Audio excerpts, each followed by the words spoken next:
What is going on, guys? Welcome to Greggles TV. In this video, we're gonna talk about the best phones to buy on Android that came out in the year of 2022. Now, there's gonna be phones that I probably don't mention that you would love to have on your list. And the reason I'm not mentioning them is either because I never touched them, never played with them, they didn't come out in America, or whatever the reason. So most of the phones I talk about are fairly known, popular phones, especially on the Android side. And the phones that I talk about are gonna be in high range of price, all the way down to budget price. And I'm not gonna go probably ultra low. I mean, I might give you a hint or two of some phones to maybe look at, but once you get below a certain price point, phones tend to get kind of ugh. So without further ado, let's jump into this video. Now, the phone that I personally use on a daily basis is the Galaxy Z Fold 4. It's also the phone I would personally recommend for you to get if you want a folding phone. Now, you could grab the Galaxy Z Flip 4, which, hey, a lot of people love that. It sells more than the Galaxy Z Fold 4, but the Z Fold 4 is a completely unique experience. If you've never tried a folding phone, make sure you get insurance with this phone. That's the one major tip I will give to you. The other major tip would be get a really great case. I'll list the case that I personally use down below. That works amazing, but this Galaxy Z Fold 4 works fantastic. It is really fun to use overall, from multitasking to just using it on a daily basis, social media type stuff, listening to music, watching movies, YouTube, all that stuff is so much fun on these folding phones. So if you want a folding phone, definitely get the Galaxy Z Fold 4. It's not much better than the Z Fold 3, but it is better. And at this point, you can probably get some better deals with trade-in offers and all that for the Z Fold 4. So I would say get the Galaxy Z Fold 4. One other cool feature of the Z Fold 4 is it does have S Pen support. So if you want to write with an S Pen, you have to pay for it separately. But once you get it, you can write on this ginormous display with your S Pen. The next phone we're going to talk about is probably honestly the best phone overall in every instance of all the phones we have. It might not win in every single category, but it wins in most of them, and that is the Galaxy S22 Ultra. Now, to be fair, the S23 Ultra is mere months away from release, so you might not want to get this one, but still, S22 Ultra is probably, again, one of the best, if not the best phones to get. Has built-in S Pen, which is amazing, which has Bluetooth capabilities, so you can control your phone from afar to take photos or to control your phone and have it do different things. You also have really great cameras here. 108 megapixel camera with 100x zoom, which is absolutely nuts. You got nice fast 45 watt charging. You've got one of the brightest displays on the market today, and it's a beautiful display at that. This is probably still my favorite display of any phone that I've personally used thus far, at least the quality of it and how it looks and all of that. And it's super fast. It's got a Snapdragon 8 Gen 1 processor. So a lot of these phones also have the same processors. Don't get me wrong by saying this one's ultra fast. All of them are really fast, and that's why we're talking about them. But ultimately, a really great phone. Pretty much checks all the boxes in almost anybody's category. So if you're looking for that can't do wrong phone, this is probably going to be it for you. It would be the Galaxy S22 Ultra.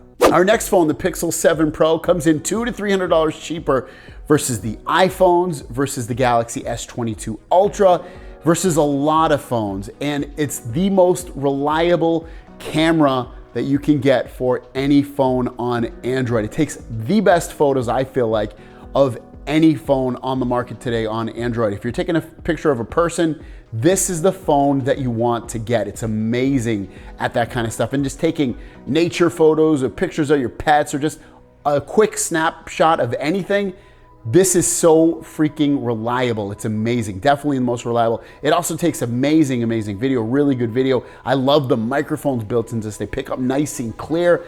I really love just using this as a tool for content creation. It's fantastic. Also take into effect that it has, just like all these other phones, 120 hertz display. It also has a 2K plus resolution display, and it's always gonna get updates for years to come. Same as some of these Galaxy phones that we just saw. And it runs vanilla Android, so it's super smooth and fast and fluid and amazing. And I've said this in multiple videos, it's a very charming device. You'll know what I mean. Once you start using this, you're gonna be like, there's just something about it that makes you feel good. It's very charming. It's like eating a warm chocolate chip cookie that feeling, it's that ooey gooey feeling. It feels fantastic. I love this phone. If they made this in a folding phone, this would most likely be my phone. But again, a really, really great phone. Doesn't check as many boxes as the Galaxy S22 Ultra in the best of category, but it does beat that phone out in some categories. I have a comparison video on that, so I'll link it down below if you want to watch that video. But ultimately, really, really great phone and hundreds of dollars less versus competition. Our next phone would be the Pixel 7. This comes in at $599. That Pixel 7 Pro before came in at $899. The difference is this has a smaller display, 6.7 versus 6.3. The refresh rate, which means how fluid the display is, 120 on the 7 Pro, 90 on the Pixel 7, has a smaller battery. It also doesn't get as bright, the display, which for me, I love a nice bright display. And Pixel 7 Pro still isn't as bright as I wish it was, but it's definitely brighter than this display. So there are some trade-offs potentially for you, but it does have, oh, it also has less RAM too. 12 on the Pro and then 8 on this one, but it has the same processor, that their brand new Generation 2 processor, the Tensor Gen 2 processor. So you're gonna get very similar performance. And even, I will be honest, the 120 versus 90 hertz display, I barely notice it, but if you wanna spend way less money and you like a smaller form factor with not a lot of handicapping versus the 7 Pro, this is a fantastic phone to go for.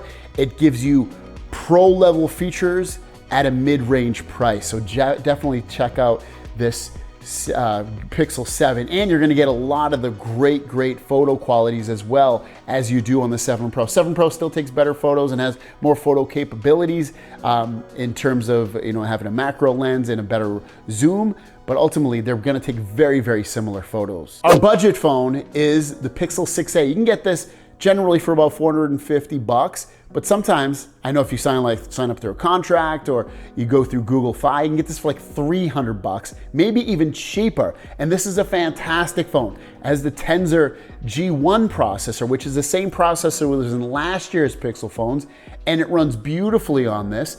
It doesn't have a ton of RAM. I think it has like 6 gigs of RAM, but for the price and the performance, and you get great cameras on here as well. You're not getting the same cameras as you did, say, on the Pixel 6 or 6 Pro, but you get Pixel 5-ish cameras, and those still took really good photos. The video won't be as great as those last Pixel phones we took, but still, definitely very usable. This is a fantastic phone to get if you're on a budget for your kids or yourself, and has not a huge display. It's smaller than the Pixel 6, but ultimately, it's still a really great phone to get for that budget price. So don't sleep on the Pixel 6a if you're looking for an under $500 phone that's gonna give you great performance, great cameras, all under that price range. This is a fantastic phone to look at. Now, like I said in the beginning of the video, super ultra budget phones, under 300 bucks. There's some, it's hard to fully recommend them once you try some of these phones, and potentially you can get some of these phones for just as cheap as that $200-300 price if you have trade-ins, or your carrier's giving you a good trade-in, or your carrier's offering you this amazing deal. That's when I would say definitely go with these phones. But if you just love paying your phones off in cash, and you don't want to trade anything in, you don't want to sign up with a carrier at all, there are phones out there. Look at the OnePlus Nord phone, or you can look at some TCL phones. But again, I haven't tried that Nord phone, but ultimately the TCL phones, they are a little bit, not that amazing compared to some of these phones, but they'll get you through a day of usage in terms of giving you a smartphone experience. So ultimately, I do recommend these ones I just spoke about, and I give you specific reasons of why to get which one.